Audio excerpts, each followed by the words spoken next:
Okay, so we have seen the greedy algorithm for job scheduling with deadlines, and we have established that in fact our solution is optimal. So now let's analyze its complexity and look at an optimization. So the first is to establish the complexity. So in our algorithm, the first thing we do is we sort by price. Right? We sort n jobs by price, and as we know, sorting can be done in time O n log n. So this is not the real bottleneck. The bottleneck is that we insert each job in the current solution.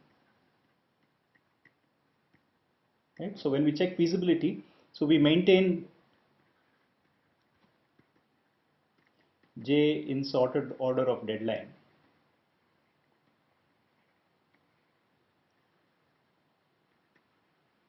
So at each point we look at the new job and we try to insert this job into the sorted list, and if we can meet the deadlines, then everything is fine and we proceed. So now what would be the worst case? The worst case is that each new job is feasible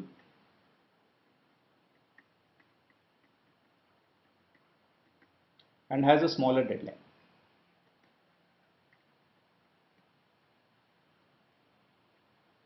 A smaller deadline than everything in J. So it has to go to the extreme. So we have to scan all of J from right to left in order to find the insertion point. Okay. So in the worst case, uh, checking feasibility of job I, okay, involves inserting in J of size I minus 1, and so this takes something like I minus 1 steps, because I have to step through I minus 1 positions before I find those insertion point. So overall, the sequence of inserts is now going to take me 1 plus 2 plus up to n minus 1. So the first step takes no insertions, the second step takes 1 insertion, and so on, and the nth step takes n minus 1 insertions. And this we have seen a long time ago is theta of n squared. Right? So we had sorting, which was O n log n, but now we have this insertion, which is theta of n squared. So therefore the final complexity, right, the final complexity is in fact theta of n squared. Right, so the bottleneck that we have is inserting each job in J, right? So we maintain J in sorted order and we have to insert each job in J. So, and the reason that this is really the reason that the bottleneck comes is because when we insert a job in J, all the existing jobs in J may have to shift by one. So the job starts off being scheduled at a given point, but as a later job comes, it might displace it to the right. And this is really what the effect of that insertion is. So wouldn't it be nice if we could schedule all jobs once and for all in an optimal slot, right? So we want a once and for all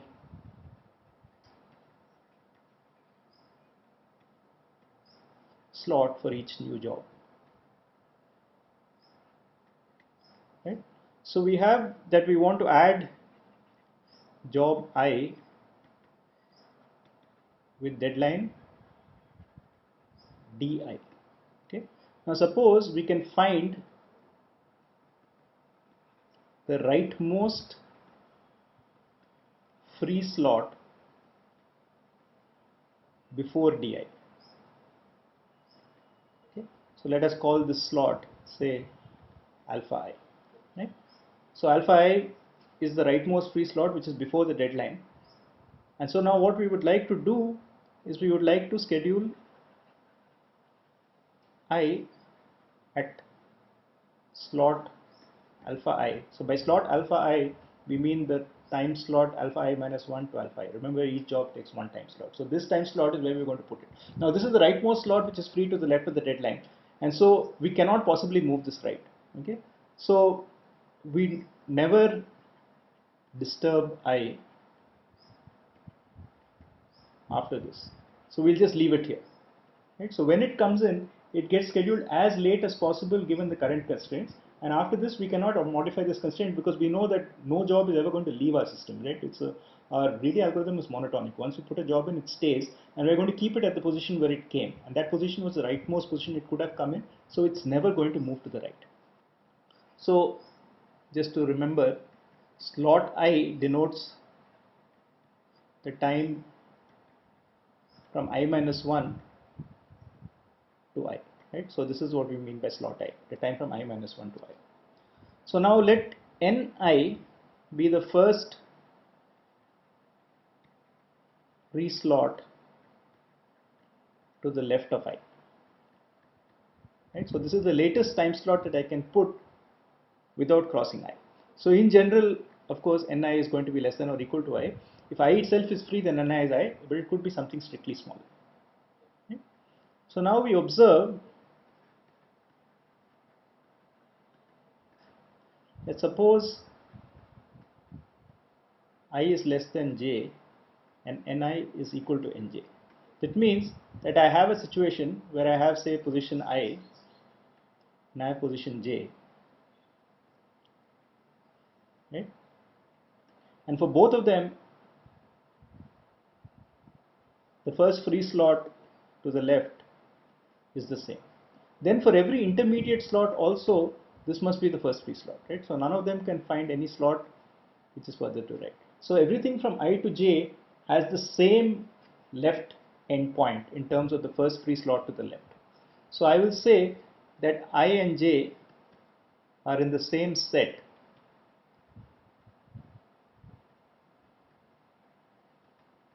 if Ni is equal to Nj, and this implies that I plus 1, I plus 2 up to j minus 1 and then j is one set, right? So if I and j belong to the same set and I is less than j, then everything in between must also belong to the same set. Now given a set k in general, it may not, initially a set may look like an interval, but we will, of course, sets are disjoint because two different sets cannot share an I. If two disjoint sets share an I, then both of them have the same Ni, so it's the same set. So given a set k in general, okay, I will say that f of k is the value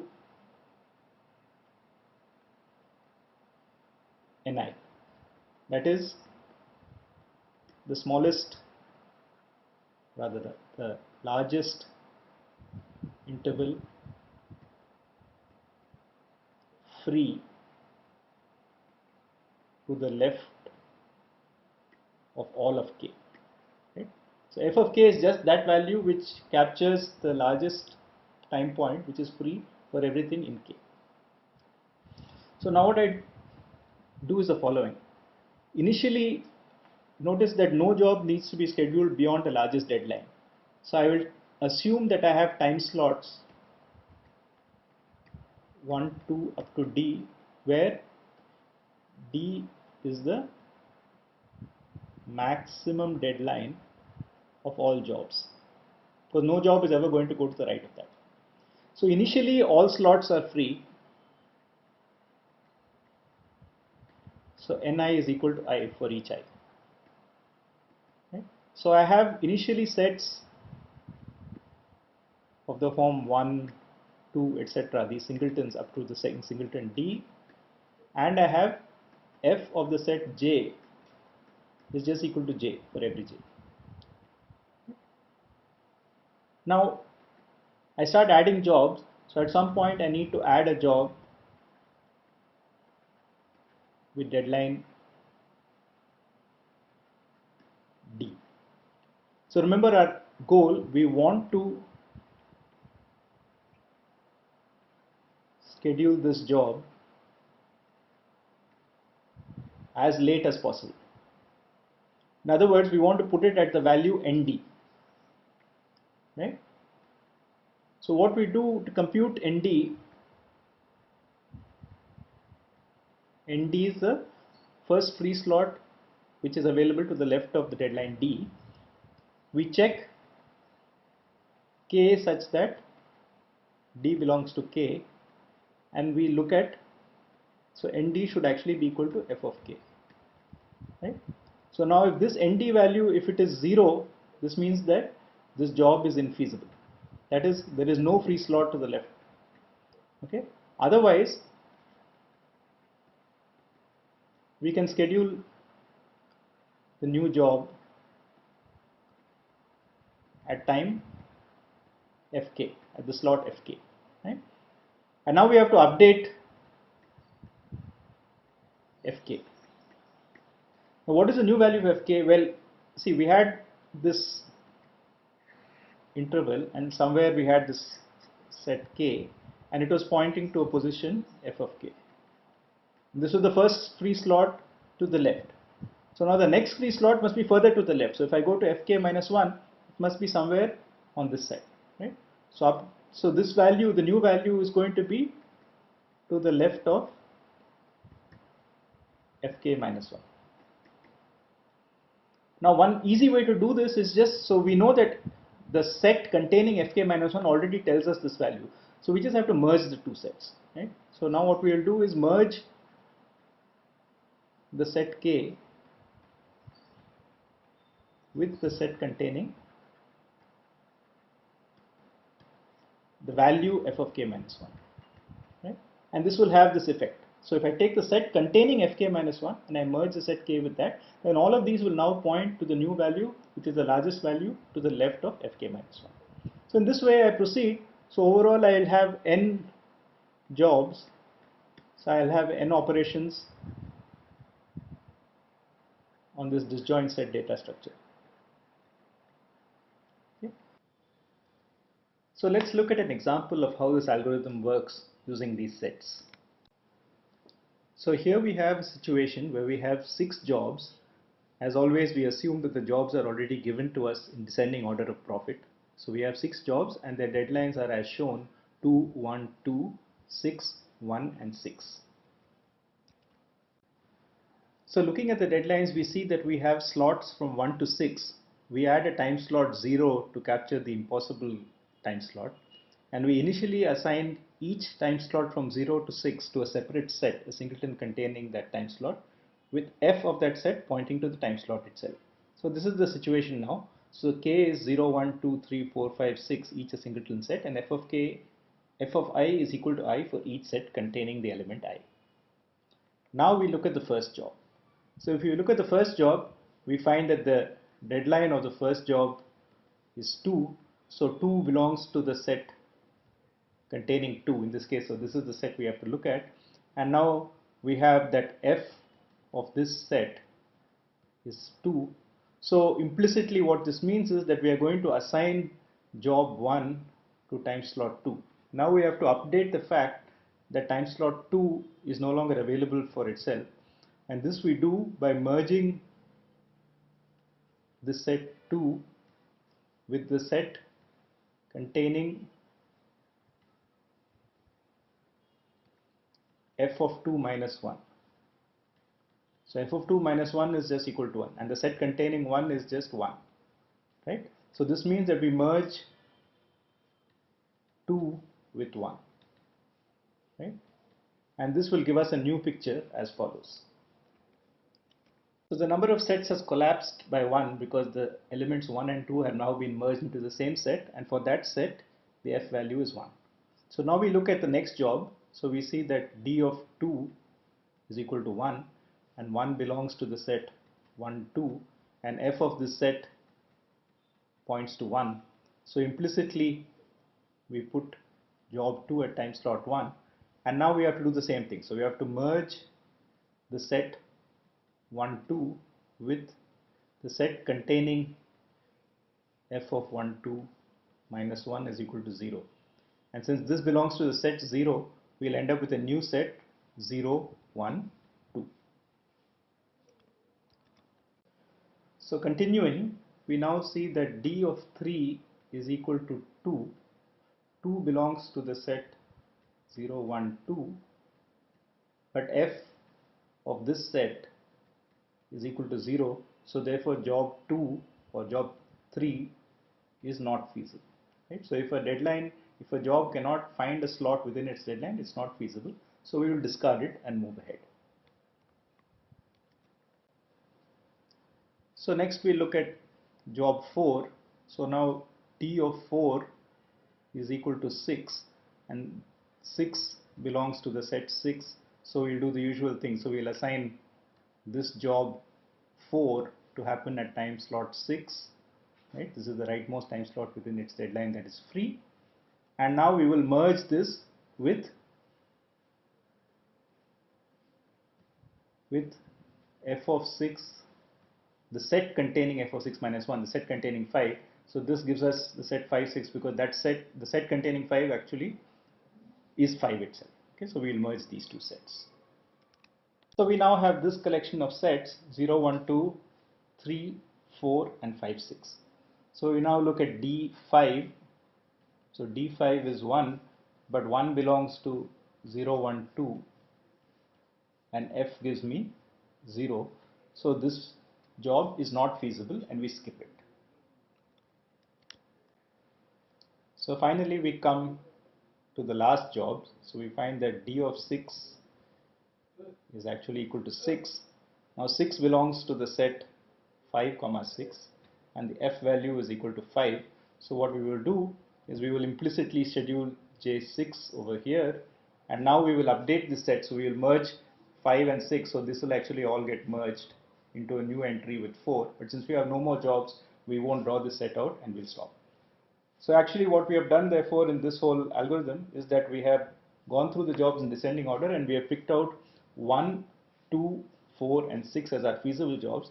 There is an implicit schedule associated with it. Notice that this schedule has gaps. So I can actually take the schedule and I can shift everything to the left so that there are no gaps, because if I move to the left, optimality or feasibility is not affected. But we are really not interested in the actual schedule. We're actually interested in which jobs are compatible together, and this is a set of jobs which are compatible together, and that's all our algorithm is expected to produce. So we can now write out pseudocode for this version of the job scheduling algorithm as follows.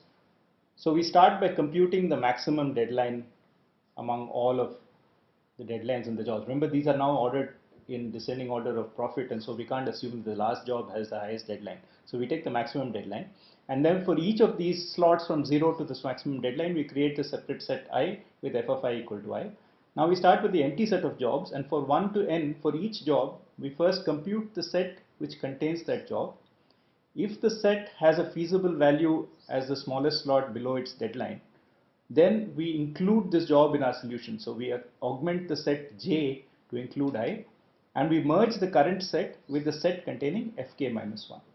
So this is the repeated thing that we do. If we do find something which has Fk 0, we ignore it, and at the end we return the set J. Now, if you go back and look at this disjoint set data structure,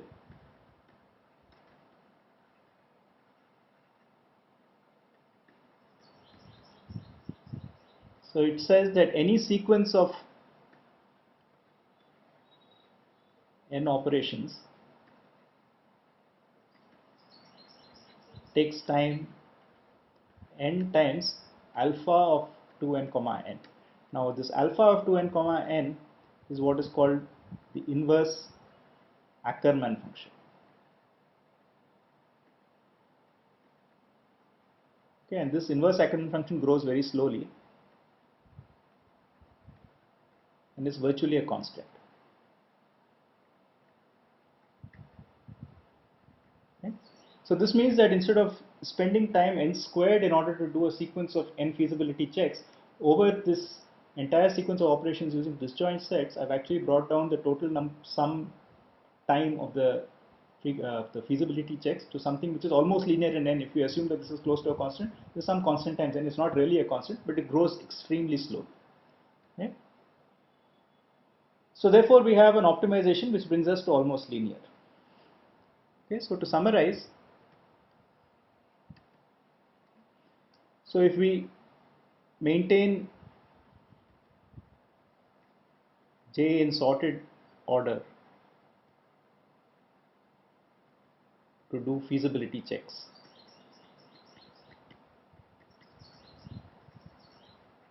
okay, then the overall algorithm takes theta n squared.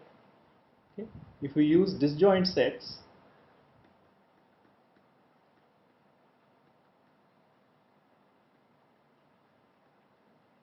then we bring it down to O of n times alpha of this 2n comma n, where this is the Ackermann function. Now, of course, there is this hidden cost of sorting the input by profit. Okay, but implicitly we assumed that the input is already sorted. So if we have to sort it ourselves, there is an n log n cost which will dominate this disjoint set cost. But if you assume that the input is already sorted, then we can disregard that, and therefore we get a algorithm which is almost linear if we use this clever representation.